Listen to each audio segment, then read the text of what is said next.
Bonjour à tous, comme promis, je vous fais une petite vidéo afin de vous aider pour être un peu plus engagé sur le web, pour rendre les choses un peu plus réelles. Voilà, je sais qu'en cette période confinée, c'est pas facile, que ce soit dans le business pour travailler, il y a beaucoup de virtuels ou tout simplement pour garder des liens avec sa famille, pour des gens qui n'ont pas trop l'habitude d'être sur internet, qui sont un petit peu frileux même parfois. C'est, je trouve, justement un très bon exercice. Donc si vous êtes un petit peu frileux, par exemple avec les réseaux sociaux, il y a, je sais, un documentaire qui, à juste titre, a fait beaucoup parler de lui sur Netflix qui s'appelle Nos écrans de fumée, je crois, qui explique comment les algorithmes, comment les likes, les commentaires, etc. nous rendent accros, parce que c'est vrai que du coup ça suscite en nous euh, des hormones qui fait que on est un petit peu accro à nos téléphones. De la même façon, on peut aussi parfois être sceptique sur les réseaux sociaux par rapport à tous les désavantages que ça engendre. Donc le tout, c'est de faire ça en conscience, de se rendre compte et de prendre du recul. C'est des outils, voilà, et de vraiment s'en servir à bon escient et pour notre développement. Donc le premier conseil que je donnerais, c'est bloquer dans vos agendas quand vous avez des rendez-vous, etc., de faire un petit peu comme si c'était dans la vie réelle. Par exemple, moi c'est vrai que je fais du yoga et c'est des cours en ligne sur Zoom, ça aide un petit peu parce que je pourrais faire des cours voilà, préenregistrés, mais c'est vrai que le fait d'être en présentiel, en direct, avec ma prof et les autres, il y a comme une espèce de communion qui se crée. Alors bien sûr, c'est pas exactement pareil, mais en fait, c'est aussi un état d'esprit. Voilà, c'est se dire je vais à mon cours de yoga, voilà, j'y vais. C'est-à-dire que je me dis pas je suis dans mon appartement et je fais mon cours de yoga. Non, c'est je vais à mon cours de yoga, donc je note ça dans mon agenda, je bloque, je prépare mon petit tapis, je me prépare, je m'habille de la même façon. Euh, Comme si j'allais à mon cours de yoga dans la vie réelle et ça fait vraiment la différence. Et donc, deuxième aussi conseil, de la même manière, si vous avez une réunion, euh, soyez présent, c'est-à-dire ne vous dites pas que vous êtes chez vous, de recul, les bras croisés, la caméra off. Non, vous bloquez votre temps, vous mettez de côté votre téléphone, vous enlevez les notifications et vous êtes vraiment présent. Et donc le deuxième vraiment conseil, c'est de se montrer.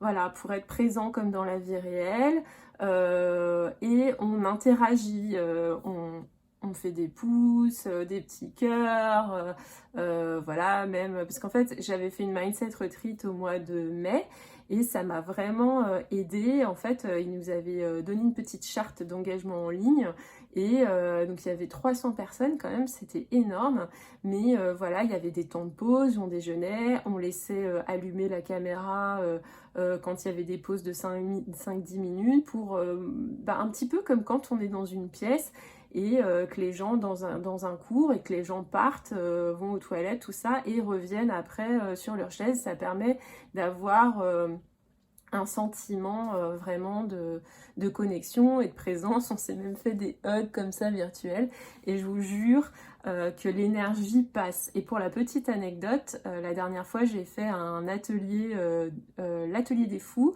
avec Kylian de Inspiration Créative. On était une centaine, c'était une soirée, ça a duré 2-3 heures je crois, c'était vraiment super. Et en fait, moi j'ai tellement justement cette habitude d'interagir en ligne que en fait, il m'a remarqué parmi les 100 personnes. Donc c'est vraiment quelque chose qui marche et qui aide à interagir.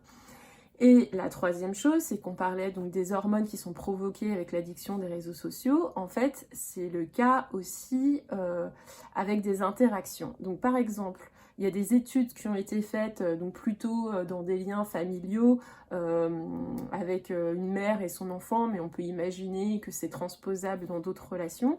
Si on reçoit un message écrit, particulièrement dans une situation de stress, en fait, l'hormone de stress va monter. Euh, parce qu'on se sent un peu déconnecté. En plus, parfois, c'est aussi pour ça qu'on a inventé les smileys, les messages pas smile, etc. Et du coup, on est vraiment stressé. Et si on fait la même chose, mais avec un message vocal, et ben au contraire, plus d'hormones de stress, mais on va avoir de l'ocytocine, donc qui est l'hormone de l'amour, qui va monter et qui soulage et qui apaise. Donc n'hésitez pas à vous montrer, à commenter, à envoyer des messages audio. Moi c'est vrai par exemple, quand j'ai lancé mon podcast Tu peux être qui tu veux, il y a certains d'entre vous qui m'ont envoyé des messages audio, des gens que je ne connaissais pas du tout, mais je peux vous assurer que par le ton de la voix, etc., on fait passer beaucoup plus de choses. Et c'est vrai que moi c'est un outil du coup que j'utilise souvent.